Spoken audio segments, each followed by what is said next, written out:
Main face 1 result വന്നപ്പോൾ നിങ്ങളെല്ലാവരും അറിഞ്ഞു കാണും. ആദ്യത്തെ 10 റാങ്കിൽ 2 റാങ്ക് സൈലം എടുത്തു. റാങ്ക് 6ഉം റാങ്ക് 7ഉം ഓൾ കേരള റാങ്കിൽ 6ഉം 7ഉം സൈലത്തിനാണ് അല്ലേ. ഇതൊക്കെ നിങ്ങൾ അറിഞ്ഞ കാര്യങ്ങളാണ്. സോ കഴിഞ്ഞ ദിവസങ്ങളിലൊക്കെ സൈലത്തിൻ്റെ ടോപ്പേഴ്സിന് ഓരോരുത്തരായിട്ട് നിങ്ങളിങ്ങനെ പരിചയപ്പെട്ടുകൊണ്ടിരിക്കുകയാണ്. ഇന്ന് ഞാൻ പുതിയൊരു ടോപ്പറെ പരിചയപ്പെടുത്താം. മുഹമ്മദ് ഇസാൻ അല്ലേ. ഇസാനെ, യെസ്, എത്ര പേഴ്സൻറ്റേജിലാണ് എനിക്ക് ജെയ്മെൻ്റെ ഫേസ് 1 ഉണ്ടായിരുന്നത്? 99.33. 99.33. Great. Okay, thank you sir. ഈ ഒരു പരീക്ഷയ്ക്ക് ഇത്രയും പേഴ്സൻറ്റേജ് കിട്ടും അല്ലെങ്കിൽ ഇത്രയും സ്കോർ കിട്ടും എന്ന് പ്രതീക്ഷിച്ചിരുന്നോ പരീക്ഷയ്ക്ക് മുമ്പ്? അല്ല, അങ്ങനെ പ്രതീക്ഷിച്ചിട്ടല്ല കിട്ടിയത്. എന്നാലും ഒരു 99 മേലെ കിട്ടണം എന്നുള്ളൊരു ഇതുണ്ടായിരുന്നു. എന്തായാലും 99 മുകളിൽ 99% മുകളിൽ മേടിക്കുമെന്നൊരു വാശി ഉണ്ടായിരുന്നു. ഓക്കെ, പരീക്ഷ കഴിഞ്ഞിറങ്ങിയപ്പോൾ അത് കിട്ടും എന്ന് തോന്നിയിരുന്നോ? ഏറെക്കുറെയൊക്കെ. ഓക്കെ, ഏത് ഷിഫ്റ്റിലാണ് പരീക്ഷ എഴുതിയ നീ? ജനുവരി 22 സെക്കൻഡ് ഷിഫ്റ്റ്. 22 second shift. ടഫായിരുന്നോ? ടഫായിരുന്നു. ഓക്കെ, ഏത് സബ്ജക്റ്റ് ആയിരുന്നു എനിക്ക് ഏറ്റവും ടഫായി തോന്നി? കെമിസ്ട്രിയിൽ ഫിസിക്കലി കുറച്ച് കാൽക്കുലേഷൻ. അടിപൊളി. അപ്പോൾ നമ്മൾ PYQs ഒക്കെ കുറേ നീ പ്രാക്ടീസ് ചെയ്തിട്ടില്ലേ? ഉണ്ട്. ആ PYQs എന്തെങ്കിലും ഒരു ഡിഫറൻസ് ഇപ്രാവശ്യം PYQസിൽ തോന്നിയിരുന്നോ? പ്രാവശ്യത്തെ PYQ ഭയങ്കര വേറെ ലെവലിൽ ചോദ്യങ്ങളായിരുന്നു. നോർമലി ചോദിക്കുന്ന ഒരു രീതിയിൽ കൊണ്ടുവന്നൊരു അവസാനം ട്വിസ്റ്റ് ചെയ്യും അല്ലേ? അതെ. ബാക്കിയൊക്കെ സിമിലർ. അതെ. ഓക്കെ, അപ്പോൾ PYQs നമ്മളെപ്പോഴും പറയാറില്ല, ജെയ്ക്ക് പ്രിപ്പയർ ചെയ്യുമ്പോൾ ജെയുടെ PYQs ഒരു മിനിമം ഒരു 10 ഇയേഴ്സിൻ്റെ PYQs എങ്കിലും ചെയ്യണം എന്ന് എല്ലാവരോടും പറയാറുണ്ട് അല്ലേ? അപ്പോൾ എല്ലാവരും ചോദിക്കും PYQs സാർ, PYQs എന്തിനാണ് ചെയ്യണേ? ഇത് റിപ്പീറ്റഡ് ആയിട്ട് സെയിം ക്വസ്റ്റ്യൻ ചോദിക്കുമോ എന്നൊക്കെ ചോദിക്കാറുണ്ട്. നിനക്ക് അങ്ങനെ സംശയം ഉണ്ടായിരുന്നു PYQ ചെയ്തു തുടങ്ങുമ്പോൾ? അല്ല, PYQ ചെയ്താലേ അതിൻ്റെ കൺസെപ്റ്റ് തറാവുള്ളൂ, കാൽക്കുലേഷൻ സ്പീഡ് കൂടുള്ളൂ.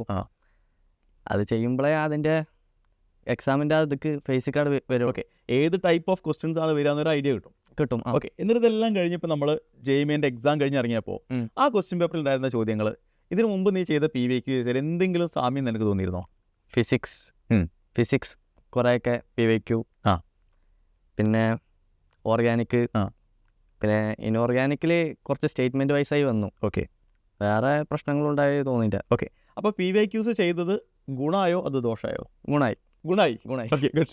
അപ്പോൾ അത് കേൾക്കുന്ന ആളുകളോടാണ് എന്തുകൊണ്ടാണ് ജെയ്ക്ക് പ്രിപ്പയർ ചെയ്യുമ്പോൾ നമ്മൾ PYQs നിർബന്ധമായും ചെയ്യണമെന്ന് പറയുന്നത് എന്നുള്ളതിൻ്റെ ഉത്തരമാണ് ഇപ്പോൾ എക്സാം പറഞ്ഞത്. എക്സാം പ്രഷർ സാധാരണ എല്ലാവരും പറയാറുണ്ട്, ജെയ് പോലൊരു വലിയ കോമ്പറ്റീറ്റീവ് പരീക്ഷയ്ക്ക് പ്രിപ്പയർ ചെയ്യുമ്പോൾ പ്രഷർ കുക്കറിൻ്റെ ഉള്ളിലിട്ട് അടച്ച പോലത്തെ അവസ്ഥയാണ്. അങ്ങനെയായിരുന്നു? അല്ല, അങ്ങനെയൊന്നുമില്ല. നമ്മളെ ശരീരത്തിൻ്റെ അന്തരീക്ഷം അങ്ങനെ നമ്മളെ ആക്കിയിട്ടില്ല. എപ്പോഴും ചെയ്യണ പോലെ വേറൊരു മോക്ക് എഴുതുന്നില്ല രീതിയിലാണ് പോയി എഴുതി. ഓക്കെ, ശരിയായി പോകുന്നു. ഓക്കെ, ഒരു ടെൻഷൻ ഉണ്ടായിട്ടില്ല പരീക്ഷ എഴുതാൻ പോയപ്പോൾ? ഇല്ല, അങ്ങനെ ടെൻഷൻ അടിക്കേണ്ട കാര്യങ്ങളൊന്നുമില്ല. ഇല്ല. ഫസ്റ്റ് സെഷനല്ലേ, സെക്കൻഡ് ഷിഫ്റ്റും വേറെ ഉണ്ടല്ലോ. പിന്നെ ഓക്കെ, എങ്ങാനും ഫസ്റ്റ് ഫേസിൽ അടിച്ചില്ലെങ്കിൽ സെക്കൻഡ് ഫേസിൽ എന്തായാലും അടിക്കുന്നുള്ള ഉറപ്പിലായിരുന്നു? അതെ. ഗുഡ്. ഈ അവസാനത്തെ സമയമാകുമ്പോഴേ പലരും എന്ത് ചെയ്യുന്നറിയോ, നമ്മളിപ്പോൾ തുടക്കത്തിൽ ഭയങ്കരമായിട്ട് പ്രിപ്പയർ ചെയ്ത് ആവേശത്തിന് മുകളിൽ പ്രിപ്പയർ ചെയ്ത് ഗംഭീരമായിട്ട് ഇങ്ങനെ മുന്നോട്ട് പോകും. അവസാനം എത്തുമ്പോൾ അങ്ങ് വീഴും. അവസാനം എന്താ പ്രശ്നം എന്ന് പോലും തിരിച്ചറിയാൻ പറ്റാതെ അവസാനം വീണു പോകും. ഈ അവസാന മാസങ്ങളിലെ പ്രിപ്പറേഷൻ ഭയങ്കര ഇമ്പോർട്ടൻ്റ് ആണെന്ന് തോന്നിയിട്ടുണ്ട് അവസാനം? ഉണ്ട്. അവസാനത്തെ മാസങ്ങൾ റിവൈസ് ചെയ്യുക, പഠിക്കരുത്. എന്നുവെച്ചാൽ കൺസെപ്റ്റ് പഠിക്കരുത്. PYQ ചെയ്യുക, റിവൈസ് ചെയ്യുക, ഫോർമുല ഷീറ്റ് നോക്കുക. ഓക്കെ, പിന്നെ സൈലത്തിൻ്റെ മൈൻഡ് മാപ്പ് നല്ല സഹായിച്ചിട്ടുണ്ട്. മാക്സിമം ക്വസ്റ്റ്യൻസ് ചെയ്യുക അല്ലേ? ക്വസ്റ്റ്യൻസ് ചെയ്യുക. ഓക്കെ, അതിൽ PYQs ഉൾപ്പെടെ എല്ലാ ക്വസ്റ്റ്യൻസും ചെയ്യണമെന്നാണോ? ചെയ്യാം. ഓക്കെ, മോക്ക് എക്സാം എഴുതിയിട്ടുണ്ടോ? എത്ര മോക്ക് എക്സാം എഴുതിയിട്ടുണ്ടോ? ഏകദേശം ഒരുപാട് എഴുതിയിട്ടുണ്ടെന്നാണ് എനിക്ക് തോന്നണേ. അതെ.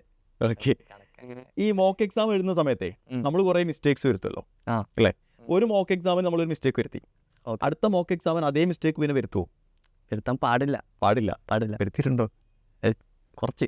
ഓക്കെ, അപ്പോൾ ഞാൻ കാര്യം പറയാം. ഇപ്പോൾ വരാൻ പോകുന്ന ആളുകളോട് ആ മിസ്റ്റേക്സ് വരുത്താതിരിക്കാൻ എന്തെങ്കിലും ഒരു സ്ട്രാറ്റജിയോ കാര്യങ്ങളോ എന്തെങ്കിലും യൂസ് ഉണ്ടായിരുന്നോ? എക്സാം കഴിഞ്ഞ ഉടനെ അതിനെ അനാലിസിസ് ചെയ്യുക, അത് എന്നിട്ട് വേറൊരു നോട്ടിലോ എഴുതി ചെയ്യുക, മാറ്റി വെക്കുക. പിന്നെ അതിങ്ങനെ റിവൈസ് ചെയ്ത് നോക്കുക, ഏതൊക്കെ നമ്മൾ ചെയ്ത മിസ്റ്റേക്കുകൾ എന്നെല്ലാം നോക്കിയാണ്ട്. ഓക്കെ, മിസ്റ്റേക്കുകൾ മാത്രം നോക്കുക, അപ്പം കുറേയൊക്കെ റെഡിയാവും. അപ്പോൾ പിന്നെ അടുത്ത എക്സാമിന് അത് അത്രയും മിസ്റ്റേക്സ് വരുത്താതിരിക്കുക അല്ലേ? അതെ. Okay, good strategy. നമ്മൾ പഠിച്ചുകൊണ്ടിരിക്കുന്ന സമയത്ത് ഏകദേശം ഒരു 6-7 മാസത്തെ പ്രിപ്പറേഷൻ ആണല്ലോ. അതെ. ഇതിനിടയിൽ സ്വാഭാവികമായിട്ടും ബാക്ക്ലോഗ്സ് വന്നിട്ടുണ്ട്. ഓക്കെ, എങ്ങനെയാണ് അതിനെ ഓവർകം ചെയ്തേ? എങ്ങനെയാണ് ആ ബാക്ക്ലോഗ്സ് ക്ലിയർ ചെയ്തേ? ഒഴിവുള്ള സമയമൊക്കെ ഇരിക്കുക, മാക്സിമം ടൈം സ്പെൻഡ് ചെയ്ത് ഇരുന്ന് തീർക്കുക. ഉം. പിന്നെ നമ്മളെ DPP ചെയ്യുക, ഓക്കെ. തീർക്കുക. അപ്പോൾ ബാക്ക്ലോഗ്സ് ക്ലിയർ ചെയ്യാൻ നമ്മളൊരു പ്രത്യേക ടൈം ടേബിൾ തന്നെ സെറ്റ് ചെയ്യുന്നത് നല്ലതാണോ? നല്ലതാണ്. നല്ലതാണ്. ഉം. ഓക്കെ. മടി ഉണ്ടായിരുന്നു പഠിക്കാൻ? ചെറുതായിട്ടുണ്ടായിരുന്നുള്ളൂ. ഓക്കെ. അത് എനിക്ക് തോന്നുന്നു വെറുതെ പറയുന്നതാണ്. കാരണം നോർമലി നമുക്കൊരു ചെറിയ എന്തായാലും ഒരു മടി ഉണ്ടാവും അല്ലേ? അതുണ്ടാവും. ഉണ്ടാവും. പക്ഷെ എന്നിട്ടും പഠിച്ചു. അപ്പോൾ ഈ മടി ഉണ്ടായിട്ട് ഈ പഠിക്കാനുള്ളൊരു മോട്ടിവേഷൻ എന്തായിരുന്നു? നമ്മളെ സാറന്മാർ പറയും ഉം. പഠിക്കണം. പിന്നെ ഹോസ്റ്റലിലത്തെ അന്തരീക്ഷം, ഓക്കെ. ഞങ്ങളുടെ വാർഡൻ, ആ. മെൻറ്റർ, ആ. പിന്നെ ഞങ്ങളെ ഫ്രണ്ട് സർക്കിൾ, അങ്ങനെയാണ്. ഓക്കെ. എല്ലാവരും ഇരുന്ന് പഠിക്കുന്ന ആളുകളാണ്. അതെ. അപ്പോൾ ഇവരെ കാണുമ്പോൾ നമുക്ക് തന്നെ ഒന്നും നമ്മളെന്താ പഠിക്കാത്തത്? അതെ. ഓക്കെ. ഉറക്കം അവസാനം നമ്മൾ സ്വാഭാവികമായിട്ട് നമുക്ക് കുറേ ടെൻഷൻ ഉണ്ടാവില്ലേ? അതെ. ബാക്ക്ലോഗ്സ് ഉണ്ടാവും ആ സമയത്ത്. ഉം. അതുപോലെ തന്നെ ഈ പറഞ്ഞ പോലെ മടി ഉണ്ടാവും. ഉം. അപ്പോൾ ഉറങ്ങാൻ ചെറിയൊരു ബുദ്ധിമുട്ടുണ്ടാവില്ലേ? എല്ലാവരും പറയും 2 മണിക്കൂർ 3 മണിക്കൂറൊക്കെയാണ് ഉറങ്ങാൻ സമയം കിട്ടാറുള്ളത്. ഇസാൻ എത്ര മണിക്കൂർ ഉറങ്ങിയിട്ടുണ്ടാവും? ഞാനൊരു 6-6:30 ഓക്കെ. 6 മണിക്കൂർ മിനിമം എന്തായാലും ഉറങ്ങും. ഉറങ്ങണം. അല്ലെങ്കിൽ ക്ഷീണം വരും, ഉം.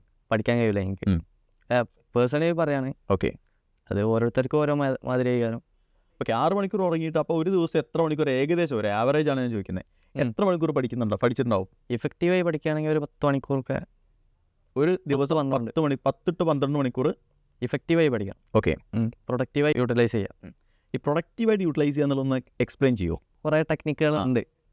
വേണമെങ്കിൽ പൊമഡോറോ ചെയ്യാം. നമ്മളെ ടാബ് വെച്ചാണ്ട് ടൈമർ വെക്കുക, ഒരു 25 മിനിറ്റ് സെറ്റ് ചെയ്താണ്ട് പഠിക്കുക. ഓക്കെ.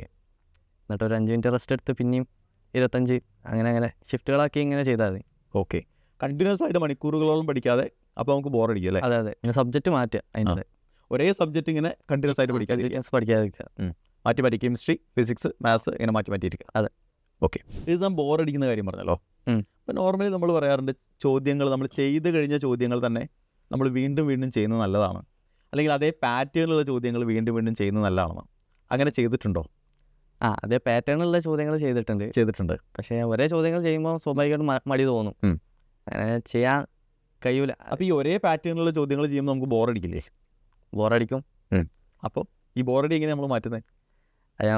അത് ചോദ്യം നമുക്ക് കിട്ടാതായ പിന്നെ ഒരു ടെൻഷനും. അപ്പോൾ പിന്നെ ആ ബോറടി താഴെ പോവും.